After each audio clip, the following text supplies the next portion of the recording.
एक जानवर के कितने पेट हो सकते हैं? 1, 2। गाय और भैंस जैसे जानवरों के 4 पेट यानी कि 4 जठर होते हैं। क्यों? किस लिए? कैसे? ऐसे नहीं हो सकता। क्यों? जुगाली करने वाले जानवरों को इंग्लिश में रूमिनेंट कहते हैं, पर इतने सारे जानवरों में सिर्फ कुछ ही जानवर रूमिनेंट क्यों होते हैं? क्यों? गाय, भैंस, ब्लैक बक, मैं आ जाऊं क्या? अब तू गया बेटा, अब तू गया देख।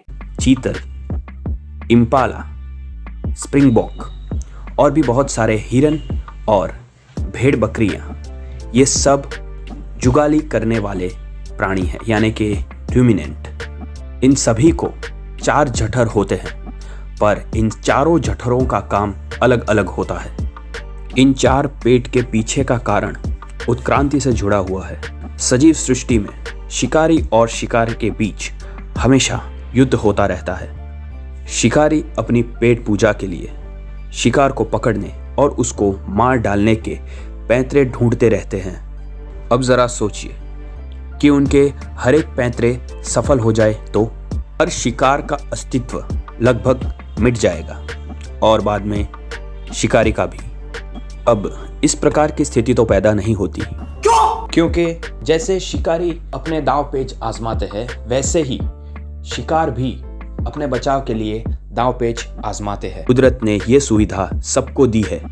शिकारियों का प्रतिकार करने के लिए साही के पास कांटे होते हैं। स्कंक नाम का प्राणी शिकारियों को भगाने के लिए असह्य गंध छोड़ता है। शुतुरमुर्ग 70 किलोमीटर प्रति घंटे की रफ्तार से दौड़ सकता है और शिकारियों से पीछा छुड़ा सकता है। हालांकि उनके टांगों में इतनी ताकत होती है कि एक लात मारे तो जबड़ा टूट जाए और दूसरी लात मारे तो कलेजा फट जाए। करे बहुत मनुष्य लग रहे हो, मत करो, रहने दो। गाय, भेड़, बकरी, हिरन, भैंस, इन सब प्राणियों को उत्क्रांति के दौरान 4 जठरों वाली सुविधा मिली है। ये सभी शाकाहारी जीव खुले मैदानों और खुले जंगलों में घास चरते हैं। अब घने जंगलों में तो ये मांस भक्षियों से छिप सकते हैं, पर खुले मैदानों में ये कहाँ छिपेंगे? ऐसे खुले मैदानों में हर वक्त शिकारियों का खतरा मंडराता रहता है। ऐसे में ये जानवर ज्यादा समय तक घास नहीं चर सकते। ये कम से कम समय में ज्यादा से ज्यादा घास और पत्तों को निगल जाते हैं। अब ये जानवर किसी सुरक्षित जगह पर जाकर जुगाली करते हैं। ये प्रक्रिया 6 से 8 घंटे चलती है। वैज्ञानिक चार्ल्स डार्विन ने 1859 में उत्क्रांति का सिद्धांत दिया था। उसमें उन्होंने कहा था कि परिस्थितियों के हिसाब से जीवों की शारीरिक रचना बदलती रहती है। इसी सिद्धांत के कारण कुछ जीवों के पाचन तंत्र की रचना अलग ही हो गई। गाय का जठर यानी अमाशय बहुत ही बड़ा होता है, जिसको इंग्लिश में रूमेन कहते हैं। गाय जो भी घास या पत्ते निगलेगी वो सब सीधा इस रूमेन में जमा होगा। ये बात लाखों करोड़ों वर्ष पुरानी है। जब ये जानवर पालतू नहीं बल्कि जंगली हुआ करते थे, तब ये जानवर खुले और हरे भरे मैदान में रहा करते थे।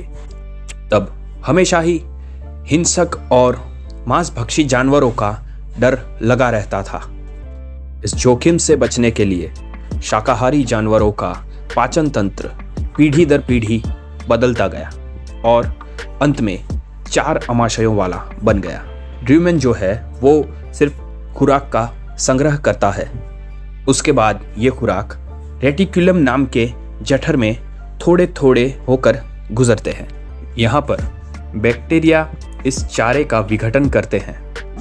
इस दौरान जो खुराक पाचक रस द्वारा नहीं पची, उस खुराक को बैक्टीरिया अलग कर देते हैं। इसके बाद ये जानवर एक सुरक्षित स्थान पर बैठ जाएंगे और बैक्टीरिया द्वारा आधे अधूरे पचे हुए खाने को वे वापस मुंह में लाएंगे।